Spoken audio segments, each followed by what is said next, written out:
Day 5. 성령의 침례와 순종. 하나님께서 우리로 성령의 침례를 경험하게 하시는 데는 두 가지 목적이 있다. 첫째는 우리의 삶을 통하여 그리스도가 온전히 드러나는 것이다.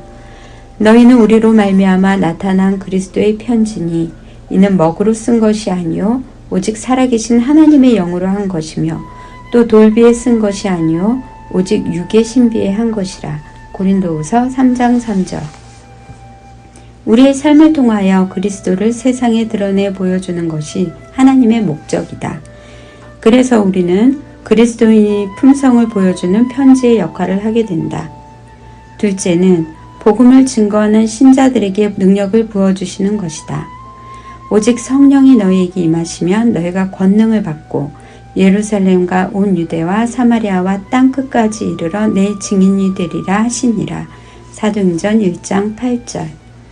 오늘의 낭독문은 그 첫째 목적, 곧 예수님의 품성을 반영하는 것에 초점을 맞추었다. 하나님께서 모세에게 십계명을 주셨을 때 실제로 성령께서 중요한 역할을 담당하신 것을 알 수 있다.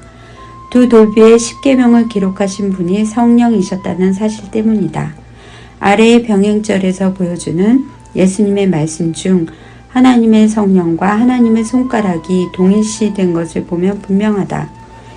그러나 내가 하나님의 성령을 힘입어 귀신을 쫓아내는 것이면 하나님의 나라가 이미 너희에게 임하였느니라. 마태복음 12장 28절. 그러나 내가 하나님의 손가락으로 마귀들을 내쫓으면 분명히 하나님의 왕국이 너희에게 임하였느니라. 누가복음 11장 20절. 그러므로 두 돌비의 십계명을 기록하신 분이 성령이시라면 오늘날 성령으로 충만한 하나님의 자녀들의 마음판에 하나님의 율법을 기록하신 분은 같은 성령이시다.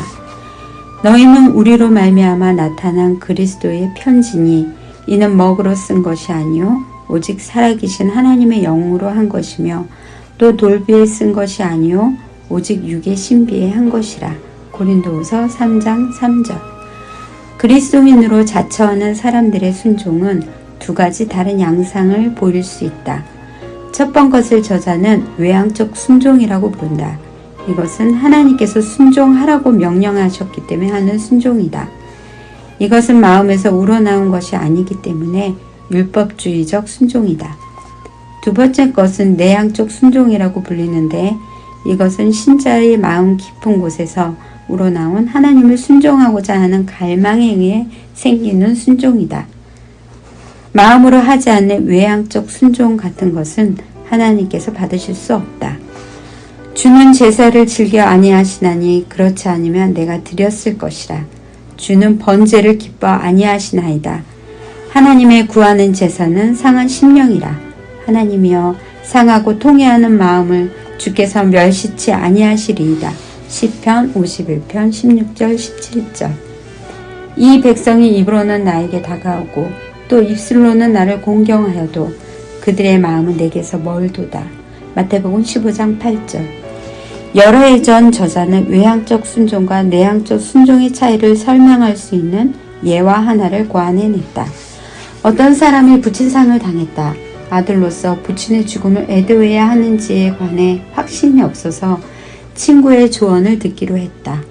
서로 대화를 주고받은 후 친구가 그분은 자네의 부친이고 자네는 그의 아들이니 애도하는 것이 마땅하다라고 했다. 친구의 조언에 따라 그는 부친의 죽음을 애도하기 시작했다. 말할 나위 없이 이 경우 그의 애도는 마음에서 우러난 진정한 애도가 아니다. 이것은 단지 외향적 애도라고 할 수 있는데 아들로서 부친의 죽음을 애도할 의무에 따라 하는 애도이기 때문이다. 진정한 애도는 슬픈 마음을 걷잡을 수 없어 누가 시키지 않아도 마음에서 저절로 나올 것이다. 하나님께 대한 순종도 이와 마찬가지다.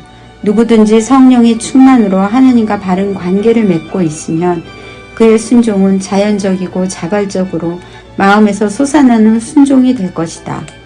불순종하고 싶은 유혹이 오겠지만 하나님께서 마음에 넣어주신 강력한 순종의 정신으로 유혹은 별 영향력을 행사하지 못할 것이다.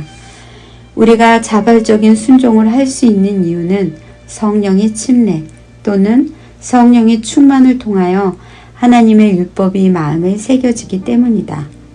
이와 같은 성숙한 순종은 우리가 그리스도를 받아들이고 물의 침례를 받을 당시 즉시 이루어지는 것이 아니다. 사도 바울에 의하면 하나님의 율법이 마음에 계속적으로 새겨지기 위하여 우리가 부단히 성령의 충만함을 받아야 한다고 했다. 술 취하지 말라. 이는 방탕한 것이니 오직 성령의 충만을 받으라. 에베소서 5장 18절. 성령의 침례를 날마다 경험함으로 인해 우러나는 내향적 순종에 대해 화인 여사는 다음과 같이 말했다. 모든 참된 순종은 마음에서 우러나온다. 그리스도께서도 마음으로 순종하셨다. 만일 우리가 동의만 하면 그리스도께서는 우리의 생각과 목적을 그분의 자신의 것으로 간주하시고 우리의 사상과 마음을 당신의 뜻에 일치하도록 조화시키신다. 그리하여 우리의 순종은 단지 내적 충동을 행위에 옮기는 데 불과할 것이다. 세련되고 성화된 의지는 주를 섬기는 일에서 최고의 기쁨을 발견할 것이다. 하나님을 아는 것은 특권이다. 그러므로 하나님을 아는 신자들의 생애는 지속적인 순종의 생애가 될 것이다. 그리스도의 품성을 기쁨으로 영접하고 하나님과 교통하는 삶에서는 죄가 혐오스럽게 보일 것이다. 개인적 성찰과 토의 1. 성령의 침례를 받는 목적 2가지를 기술하라. 2. 두 돌비의 십계명을 기록하신 분은 3위 중 어느 분이신가? 3. 그리스도인으로 자처하는 사람들이 견지하는 2가지 유형의 순종은 무엇인가? 4. 어떤 유형의 순종이 하나님께 간합되는 순종인가? 5. 화인 여사는 마음에서 우러나오는 순종을 어떻게 묘사했나?